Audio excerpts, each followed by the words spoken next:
Selamat pagi, Bapak Ibu Saudara yang terkasih dalam Tuhan Yesus Kristus. Kita berjumpa pada pagi hari ini di acara Makin Dekat Tuhan. Mari sebelumnya kita akan bersama-sama terlebih dahulu berdoa, kiranya Tuhan yang boleh menolong setiap kita untuk memahami kebenaran firman Tuhan pada pagi hari ini. Mari kita bersatu dalam doa. Terima kasih Tuhan, sungguh kami bersyukur karena kami punya Allah yang baik seperti Engkau. Allah yang tidak pernah jauh dari kami. Allah yang tidak pernah lelah atau capek dalam menghadapi setiap kami. Biarlah Tuhan, di tengah jatuh bangunnya iman kami, di tengah segala macam kesulitan hidup yang kami harus hadapi sehari lepas sehari, tidak membuat kami mundur dari Engkau, tidak membuat kami kecewa atau ngambek pada Engkau Tuhan. Tapi biarlah kami boleh mendekatkan diri kami kepada Engkau dan kami boleh semakin mengenal Engkau, semakin kami mengasihi Engkau, semakin kami juga dimampukan untuk menghadapi hari-hari kami. Tuhan tolonglah kami bersama-sama yang akan merenungkan sebagian dari firman-Mu Tuhan, berkata-katalah sesuai dengan pergumulan kami semua, dan pakai layakan hamba-Mu menjadi saluran berkat. Demi nama Tuhan Yesus kami bersatu dalam doa. Amin. Bapak Ibu, kita akan merenungkan di dalam Mazmur 143. Nah, saya memberikan judul adalah Jangan Sembunyikan Wajahmu. Ya. Nah, kalau kita melihat dalam kehidupan kita, kita tentu tidak pernah lepas dari masalah, bukan Bapak Ibu Saudara. Bahkan ketika kita menghadapi masalah yang begitu berat, beban hidup begitu menekan kita, dan seolah kita itu dihempaskan oleh masalah itu. Apa yang kita hadapi?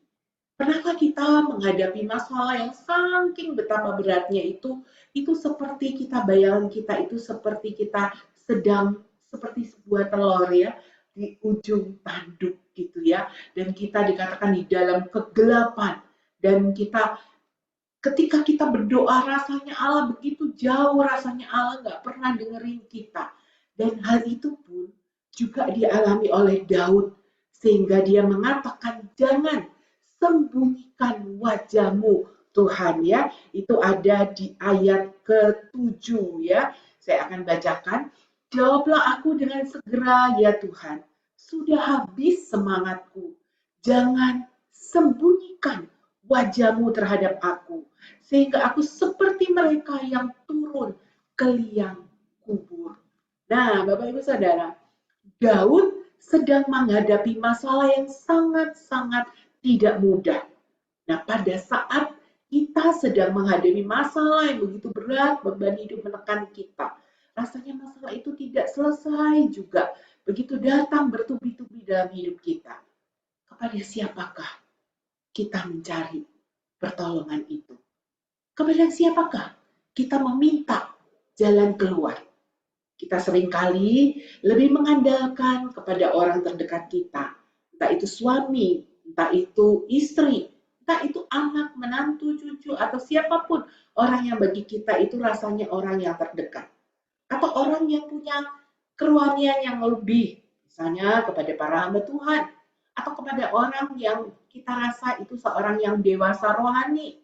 Kita minta didoakan, nggak salah ya tentu ya Bapak Ibu Saudara ya. Tapi apakah kita lebih fokus kepada orang-orang yang di sekitar kita? Apakah kita juga fokus kepada harta, kekayaan kita ketika kita menghadapi masalah? Atau kita fokus pada pengalaman keberhasilan kita di masa-masa yang lalu? Apakah kita juga fokus pada bergantung pada kepintaran, kehebatan kita? Kita merasa pasti kita bisa menghadapi masalah kita. Kita berpijak pada apa yang kita miliki. Nah, Bapak Ibu Saudara, bagaimana sih respon Daud? Kita belajar dari Daud ya, pada Mazmur 143 ini. Nah, sebelumnya kita akan melihat di Mazmur 143 ini, Mazmur 143 ini juga ada disebut sebagai Mazmur pengakuan dosa. Meskipun kita lihat itu tidak terlalu mencolok, tapi dikatakan Mazmur ini segenre dengan Mazmur yang lainnya yang adalah Mazmur pengakuan dosa ya. Itu ada di Mazmur pasal 6 ayat 32, ayat pasal 32, pasal 38, pasal 51, 102, dan 130. Nah, tapi kita lihat keunikannya di dalam Mazmur 143 ini di ayat 2b itu dikatakan sebab di antara yang hidup yang seorang pun, nggak ada seorang pun yang benar di hadapan-Mu Tuhan. Nah, itu diidentikan dengan betapa pemazmur ini yaitu Raja Daud itu mengakui secara tidak langsung ya bahwa dia pun juga rentan dengan dosa. Dia pun juga bukan orang benar di hadapan Tuhan. Dia mengakui bahwa dia juga sebenarnya jauh dari layak di hadapan Tuhan. Nah, ada yang bilang juga Mazmur 143 ini adalah Mazmur yang termasuk Mazmur ratapan. Dan Mazmur ini adalah Mazmur yang terakhir, Mazmur ratapan terakhir dari seluruh rangkaian kitab Mazmur yang ada di dalam seluruh Mazmur, yaitu pasalnya adalah 150 dan 143 ini adalah Mazmur ratapan yang terakhir dari keseluruhan kitab Mazmur. Mazmur ratapannya maksudnya ya. Dan dikatakan juga Mazmur 143 ini sebenarnya adalah contoh doa orang yang beriman, di mana contoh doa 100 dari Mazmur 143 ini adalah saat krisis, saat kita di dalam pergumulan beban berat hidup kita tetap menaikkan doa. Seperti yang dinaikkan oleh Daud di Mazmur 143 ini. Bagaimana Daud tetap percaya kepada Tuhan, sekalipun rasanya begitu gelap gitu ya. Daud masih terus berdoa. Dia yakin bahwa Tuhan itu pasti dengar doanya. Tuhan pasti jawab doanya sesuai dengan waktu Tuhan tentunya ya. Dan sehingga untuk itu dia mau lebih dekat kepada Tuhan. Dia dengan masalah hidupnya dia tidak lari atau kecewa atau marah atau ngambek atau ninggalin Tuhan, Bapak Ibu Saudara. Dia juga bukan seorang yang apatis yang kemudian ogah-ogahan dengan masalah kerohanian karena merasa tidak ada kunjung penyelesaian dalam masalahnya. Tidak, Bapak Ibu Saudara. Tapi Daud di tengah masalah yang begitu beban beratnya itu, dia semakin dekat kepada Tuhan. Dia semakin menyadari bahwa dia butuh Tuhan. Sehingga untuk itu dia tetap dengan tekun berdoa kepada Tuhan, Bapak Ibu Saudara. Nah, Daud ini sekali lagi memberikan contoh atau model atau teladan bagi kita adalah bahwa di tengah beban berat hidupnya, ia meminta pertolongan kepada Tuhan, Bapak Ibu Saudara. Nah, kita lihat Daud itu apa sih yang dihadapi gitu ya. Apa masalah Daud itu hal-hal yang cemen gitu ya, yang remeh, yang kecil gitu ya. Tapi kalau kita melihat di dalam kalimat-kalimat yang diajukan oleh Daud di dalam Mazmur 143 ini, kita akan bisa menarik kesimpulan Bapak Ibu Saudara bahwa Daud itu sedang berada dalam kesulitan yang dirasa begitu sangat berat. Jadi bukan masalah yang enteng, yang sepele atau ringan, tidak. Sehingga dia makanya mengatakan bahwa Tuhan kayaknya jangan sembunyikan wajahmu terhadap aku. Jadi artinya Daud itu sangat-sangat saat itu sedang menghadapi masalah yang begitu berat.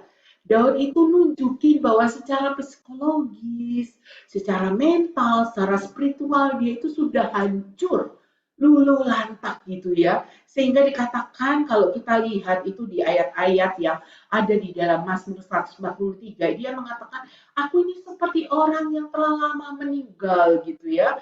Dan dia mengatakan juga itu ada di ayat 3D ya. Di ayat 6b itu juga dia mengatakan dia semangatnya sudah di ayat 4a dia mengatakan semangatnya lemah lesu gitu ya, dan di ayat 6b itu dia mengatakan seperti tanah yang tandus ya, dia habis semangatnya di ayat 7b, dan di ayat 7d itu dia mengatakan seperti mereka yang turun ke liang kubur. Bayangin Bapak Ibu Saudara, berarti masalah yang dihadapi Daud ini bukan masalah yang kecil, bukan masalah yang ringan sehari-hari, tidak, tapi masalah yang membuat dia benar-benar terkuras energinya. Benar-benar yang membuat dia rasanya tidak bisa siapapun yang menolong dia. Sehingga dikatakan dalam ayat 1 itu kita melihat bahwa Daud itu berseru-seru kepada Tuhan. Dia yakin hanya Tuhanlah yang sanggup untuk menolong dia. Sehingga dikatakan itu di ayat 1 itu adalah, dengarlah doaku Tuhan. Berikan telingamu kepada permohonanku. Jawablah aku. Dan di ayat ke-6 itu dia mengatakan dia menadahkan tangannya kepada Tuhan. Dan di ayat 7 itu dia mengatakan jawablah aku dengan segera Tuhan. Itu menunjukkan bahwa Daud meskipun menghadapi masalah yang tidak mudah, masalah yang benar-benar membuat dia seolah-olah di dalam kegelapan. Tapi kita lihat, Daud tidak meninggalkan Tuhan. Daud tidak melupakan Tuhan. Tapi Daud justru semakin bergantung kepada Tuhan. Seruan-seruan Daud kepada Tuhan itu menunjukkan bahwa dia butuh Tuhan. Dia hanya bisa bersandar kepada Tuhan. Dia yakin bahwa Tuhan itulah satu-satunya pribadi yang sanggup untuk menolong dia. Sehingga kalau kita lihat di ayat ke-1 itu, dia mengatakan apa Bapak Ibu Saudara? Dia mengatakan adalah bahwa dia membayangkan, bukan membayangkannya, dia menggambarkan sifat Allah itu adalah Allah yang setia. Allah juga adalah Allah yang adil. Allah yang dia yakini bahwa di dalam kesetiaannya itu dan di dalam keadilannya itu, Allah lah yang akan turun tangan, membela, menyatakan pertolongannya kepada dia. Bapak Ibu Saudara, dan keyakinan Daud itu diulang di ayat ke-8. Dia mengatakan bahwa kasih setia Tuhan itulah yang Daud mau diperdengarkan kepada Daud. Sehingga Daud mengatakan di ayat ke-8, ayat yang sangat indah loh Bapak Ibu Saudara ya, saya akan bacakan. Perdengarkanlah kasih setiamu kepadaku pada waktu pagi. Sebab kepadamu lah aku percaya Tuhan. Beritahukanlah aku jalan yang harus kutempuh. Sebab kepadamu lah kuangkat jiwaku. Bapak Ibu Saudara, Daud tahu kemana dia harus lari. Kemana dia harus mengadu. Daud tahu apa yang harus dilakukannya. Dia pagi-pagi hari dia menjumpai Tuhan karena dia tahu itulah kekuatannya. Bapak Ibu Saudara, bagaimana dengan kita? Di pagi hari ketika kita terbangun, siapakah orang yang pertama kita cari? Apakah yang kita cari? HP kita atau scrolling macam-macam WhatsApp kita atau Instagram kita atau media sosial kita? Apa yang kita lakukan Bapak Ibu Saudara pada pagi hari ketika kita terbangun? Daud memulai harinya dengan mencari Tuhan. Sehingga dia mengatakan apa Bapak Ibu Saudara? Perdengarkanlah kasih setiamu kepadaku Tuhan pada waktu pagi. Lihat Bapak Ibu Saudara. Daud di tengah masalah yang begitu berat menekan dia. Dia bukannya menjadi orang yang apatis, yang kecewa kepada Tuhan. Tapi dia tetap, meskipun pertolongan Tuhan belum datang, tapi dia ada satu keyakinan iman yang teguh, iman yang yakin bahwa satu-satunya pribadi yang menolong dia bukanlah sesama manusia, tapi Tuhanlah. Sehingga dia mencari Tuhan, mencari pertolongan Tuhan. Pada pagi hari sekalipun, dia jumpai pertama kali adalah Tuhan. Bapak Ibu Saudara, di ayat ke-12 itu, juga Daud mengulang Bapak Ibu Saudara. Binasakanlah musuh-musuhku demi kasih setiamu. Dia yakin loh, dia yakin di tengah masalah beban hidupnya itu, kasih setia Tuhan tidak pernah beranjak akan dia. Tuhan tidak pernah meninggalkan dia. Tuhan tidak pernah capek berhenti menolong dia. Tuhan selalu hadir siap sedia menolong dia. Kita ingat betapa Allah itu sangat setia dalam hidup kita, Bapak Ibu Saudara. Jadi, dalam segala sikon, dalam segala beban berat hidup kita, dalam segala masalah yang kita hadapi, yang rasanya kita tidak ada seorang pun yang sanggup tolong kita.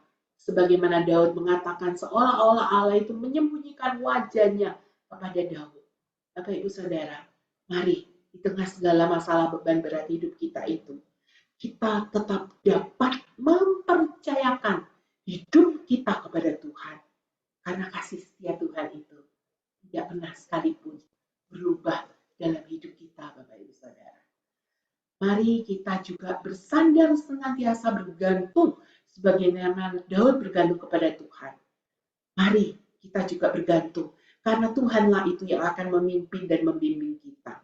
Mari kita meyakini bahwa kasih setia Tuhan itulah yang akan terus menopang kita. Sehingga hidup kita di tengah permasalahan beban berat hidup kita tidak menghabiskan waktu dengan berkeluh kesah, bersungut-sungut, terus komplain, marah, kecewa kepada Tuhan. Kapan Tuhan sih selesai masalahku ini? Kapan sih? Kapan gitu ya. Tapi mari kita berpijak dengan kasih setia Tuhan, kita yakini bahwa Tuhan itu pasti akan menolong kita.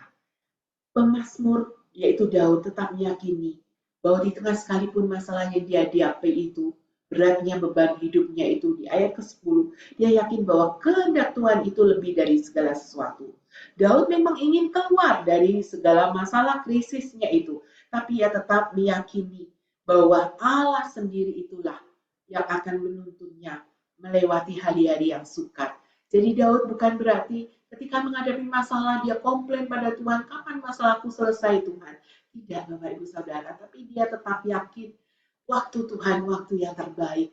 Kapan Tuhan menolong, dia yakini itulah yang terbaik. Jika Tuhan belum menolong dia tetap yakin bahwa dia tetap akan dikuatkan Tuhan menanti hari-hari pertolongan Tuhan. Daud menutup Mazmur ini dengan seruan di ayat 11 ya, bahwa ia ingin dihidupkan kembali. Hidupkan kembali ini bukan secara fisik ya maksudnya ya, tapi bagaimana secara mental, psikologi, spiritual, di mana Daud waktu itu dalam masalah yang begitu berat itu, dia perlu mendapat kesegaran, dia perlu mendapat kekuatan baru untuk tetap menjalani hari-harinya dengan pertolongan Tuhan. Amin, Bapak Ibu Saudara. Mari kita terus berpijak pada Daud. Bagaimana respon kita saat menghadapi pergumulan beban berat hidup kita? Mari kiranya itu boleh menjadi satu momen di mana kita justru berbalik kepada Tuhan. Mari kita berpaling pada Tuhan. Mari kita bergantung kepada Tuhan. Mari kita menyadari betapa kita ini bukan siapa-siapa. Kita sungguh-sungguh butuh Tuhan. Tanpa Tuhan, siapakah kita, Bapak Ibu Saudara?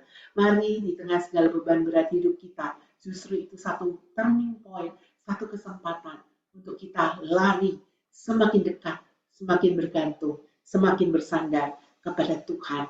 Dan mari di tengah kita menanti pertolongan Tuhan, tetap lakukan apa yang menjadi kehendak Tuhan dalam hidup kita. Jangan biarkan kita menoleh ke kanan kiri kita melenceng, kita mencari hal-hal yang lain. Tapi mari di tengah menanti pertolongan Tuhan, tetap arahkan pandangan kita, fokus kita kepada Tuhan saja. Amin. Mari kita satu dalam doa. Terima kasih Tuhan, sungguh kami bersyukur Tuhan, karena kami punya Allah seperti Engkau. Allah yang kami yakini tidak pernah berubah dalam hidup kami Tuhan. Allah yang selalu mengasihi kami. Bahkan kasih setia Tuhan tidak pernah meninggalkan kami. Pertolongan, pemeliharaan Tuhan selalu ada bagi kami. Tuhan, kiranya Engkau boleh menolong kami, Engkau yang mampukan kami untuk menghadapi segala pergumulan kami. Mungkin di antara kami ada doa-doa yang rasanya belum terjawab, tapi biarlah kami boleh tetap mengarahkan mata hati kami kepada Engkau, Tuhan. Dan biarlah kami boleh menanti setiap jawaban-jawaban doa kami dengan satu pengharapan bahwa satu saat Tuhan menjawab dan memberikan jawaban yang kami yakini itu pasti adalah yang terbaik, yang terindah sesuai dengan waktu Tuhan, bukan waktu kami. Terima kasih Tuhan. Kami berdoa juga menyerahkan untuk saudara kami yang tepat pada hari ini berulang tahun, yaitu saudara Hadi Tamsir. Tuhan berkati masa depannya, Engkau berkati juga pekerjaan, apapun yang dilakukan di dalam Tuhan, sebagaimana janji firman-Mu, Tuhan akan membuatnya berhasil. Ada pergumulan, ada harapan, Tuhan kiranya Engkau boleh menolong, Engkau hadir senantiasa melawat dia, dan Tuhan yang boleh menyertai orang tuanya, saudaranya, orang-orang yang dikasihinya, Tuhan juga memberkati. Terima kasih Tuhan. Kami serahkan untuk hidup kami juga ke dalam tangan Tuhan. Demi nama Tuhan Yesus Kristus yang hidup, kami bersatu dalam doa. Amin. Terima kasih Bapak Ibu Saudara, Tuhan Yesus memberkati kita semua. Mari kita terus belajar bergantung, bersandar kepada Tuhan. Tuhan memampukan dan menolong setiap kita. Amin.